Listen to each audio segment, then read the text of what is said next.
Hi, welcome back. I am Paul Chartier. We have a very serious topic to talk about, ALS. Jennifer Houston, thanks for coming in. Thank you for having us. And Mark Hill from UK Athletics, thank you as well. Thank you for having us. You've got a reason to be here, but to talk to Jennifer first about ALS and some of the exciting things that have happened in the last 12 months. Sure.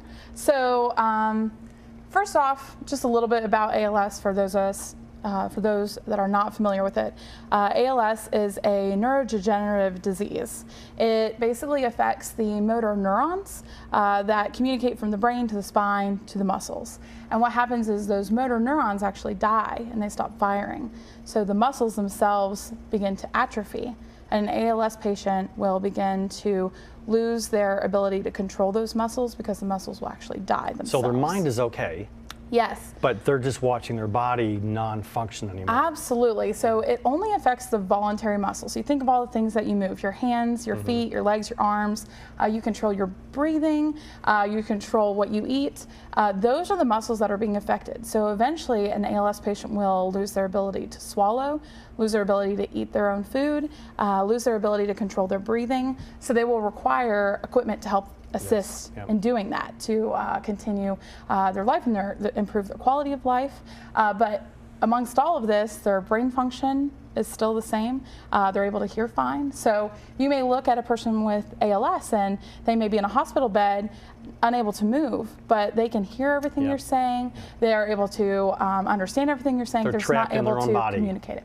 Absolutely. And we know Lou Gehrig. Yes. And who's the gentleman, Gleason, that played for the Saints? So it's Steve Gleason. The movie that's coming out. Absolutely. It's actually soon. Already out. Okay. So if you haven't seen it already, definitely, go out and see it. It's an amazing film, but bring your box of tissues with you. And neither one of those gentlemen was older, so this is not something that's restricted to the elderly. It can happen to anybody at any age? Absolutely. So it used to be a statistic that ALS patients were diagnosed when they were older, but we have had, just since I've been with my association in my lifetime with the ALS Association, we've had patients as young as 18 pass away from this disease. So I mean, we're seeing patients in their 20s being diagnosed. So it's not an elderly person's disease. And it anymore. is heartbreaking. Absolutely. And Mark, you've got a story to tell. Yeah, my father passed away from ALS in 2010, and I didn't know, our family didn't know anything about the disease. You grow up hearing about many types of diseases and things that occur, and this was not one that was on the radar. Most people have to find out they have it by process of elimination. And in the summer of 2008, Dad started having some weird things happening with his arms, and Like, for people that are watching, because they might be thinking, that might be happening, so explain what that is. And Jennifer might be more equipped to explain the two ways that it happens. My dad started in his limbs, so his left hand and arm kind of started dysfunctioning.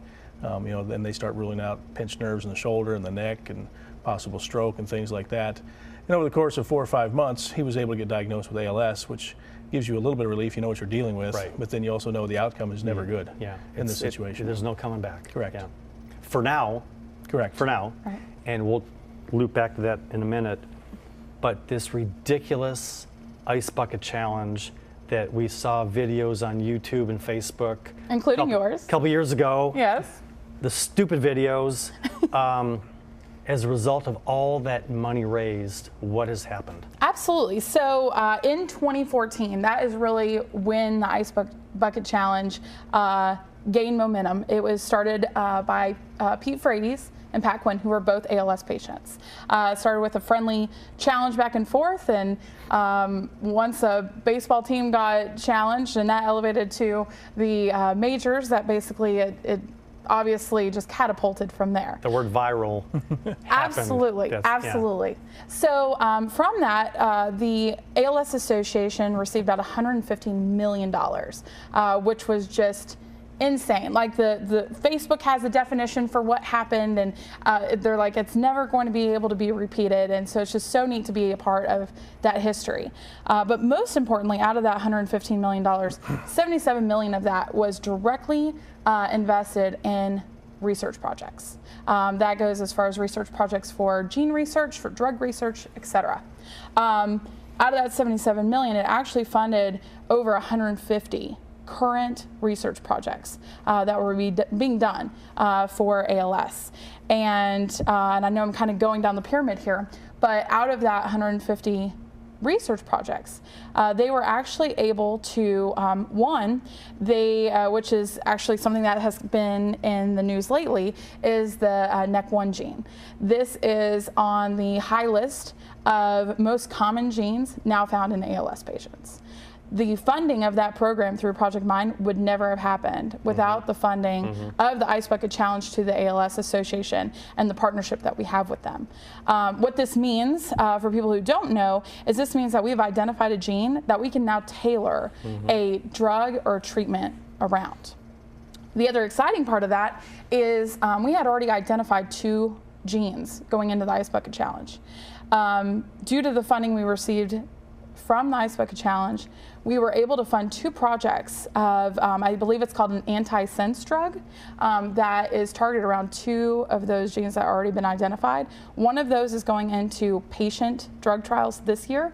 The second is going into patient drug trials next year. This means that they already have a drug that's tailored, and we're hoping that that means it's going to result in a treatment or a cure. The best thing that could happen with this whole thing is you're out of a job in about 3 years. Absolutely. That's when I come to you, Paul. Wouldn't that be the best thing? Absolutely. That's what I tell people have all us the help time. you look for a job? Absolutely. That would be. Well, between you and Mark, I think I'll be fine. We'll take care of you somehow. Yeah. To watch a parent go through that is devastating for the family. Absolutely, and it's people don't probably understand what happens to the patient. Initially, the person goes through daily minor setbacks with their hands, their feet. They get to the point they can't swallow, they can't walk, they can't use their hands. And with that, obviously there's healthcare items, but there's also mobility items. There's equipment that needs to be purchased. There's debates always with the insurance companies and those that are trying to fund taking care of these patients. And so a lot of this money that was referred to does go into research, but the other piece is all the support for these patients and how are they able to continue functioning and enjoying the life they do have, because remember, they mentally know what's going on, so trying to provide a positive experience for them is important. You know, to see a family member go through it is heart-wrenching because they do know what's going on. And to see your own father go through it is a pretty crazy thing, because you know you always put your father on a pedestal as unbeatable and all that. So very, very heart-wrenching. And the hard part is these patients, once they get towards the latter stages, really aren't out in public, so people don't see this disease very often. So the notoriety to this disease is limited, and so the research dollars are limited because people aren't aware of the disease itself. The courage it's taking you to step forward and be a public figure to talk about this is not easy to do, but what a nice way to honor your father. Absolutely, and Jennifer would agree. I mean, I was involved a little more heavily right after Dad passed away, but it wasn't easy emotionally. It's still not easy emotionally. And one of the reasons that I've decided to step back up and get more involved again now is we've got a former athlete of ours, a UK football player of ours, Talbot Todd, who's stricken with the disease, and his family is going through it all. And it's I didn't live close to my father at the time he was sick. I was going back about once a month, but Talbot's here in Lexington, and I'm able to interact with his wife and his boys and support them as much as I can. And that's given me the fire to get back involved and to really help out, because it's all about awareness with this disease. And I know that this is a great town that runs to the fire. I mean, people in this town are, you saw the article in the paper about we're the second most giving city in America, which is fabulous. And there are barriers up to accessing people and what people want to do and based on their time.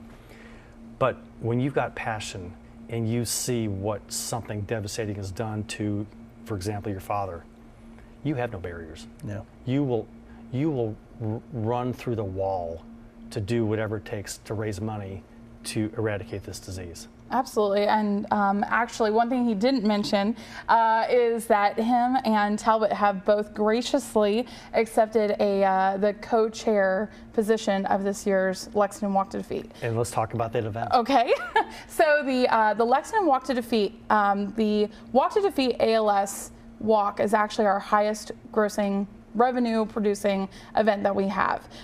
We have them across the entire state of Kentucky. The amount of money that is raised from that walk, the majority of that money stays right here in Kentucky. He actually mentioned, Mark did, the amount of equipment that his father needed, the amount of care that it takes, and what that funding does is allow for us to continue to fund our care services programs. Where, when, how do they get in touch with Absolutely. you about the walk? So the Lexington Walk is going to be at our very own Rep Arena on September 24th. Registration opens up at 8:30. The ribbon cutting and everything starts right at 10 o'clock. So make sure that you get here early. To find out more information about that, you can go to web.alsa.org/Lexington. You can register, or you can give me a call and I'll answer the phone, and our chapter phone number is 1-800-406-7702. That's not your cell number. I know, I'm not allowed to give that out. Only you can have that, Paul. Thank you. In the last minute, you know, all of us have things going on in our lives, and what's important to us is the thing that happened to us.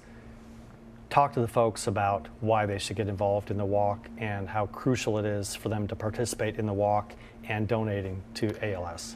Yeah, the reason they need to get involved is because we're getting close. You know, the research dollars that Jennifer referred to in 2014 have gotten us to a point where, I don't want to say the end is near, because there's still a lot of work to be done, but we're getting much, much, much closer, and we need to continue pushing forward to get over that final hurdle. And that's why folks need to be involved. Again, like I said before, it's one that people don't know a lot about. It's become more and more prevalent in the last 3 or 4 years because of the Ice Bucket Challenge itself. But getting involved in the walks on the local level allows that money to continue taking care of and supporting the people at the local level. And as far as support goes, our chapter locally, and a lot of people want to know what that money is going into, that goes towards our equipment loan closet. That goes to patients right here in Kentucky. It also goes towards our ALS clinics. We have one housed right at UK, which is amazing to have one right in our backyard, where our patients can go at absolutely no cost to them. It goes towards our support groups as well. So all of that funding that we get as a chapter go towards helping families like Mark's and patients like Mark's dad, who are currently struggling with this, and we don't currently have a cure or a treatment, even though that's where we're going to be one day. It's a great goal to have. Again, 2 things, the date of the walk and the website. September 24th, Rep Arena. Website is web.alsa.org/Lexington. We don't have any ice here to reenact the Ice Bucket Challenge, but Just the cold water will do. that's right. That's the best way. Thank you so It much, used to be Paul. ice one day. Yes. Jennifer, great to see you. Thanks Thank for all you. your hard Always work. a pleasure. We'll help you find a job when we find this disease great. is going to go away. Mark, thank you Yeah, for thanks for having me. I appreciate coming it. back into it. It's not easy, but it's for a great reason, and I'm sure you know it's for a Absolutely. great reason. Thank you. Thank you. Thank you. I'm Paul Chartier. Thanks for watching. Get on the computer, look up ALS, come to the walk, donate some money, and let's get rid of this ugly disease. Absolutely. See you next time.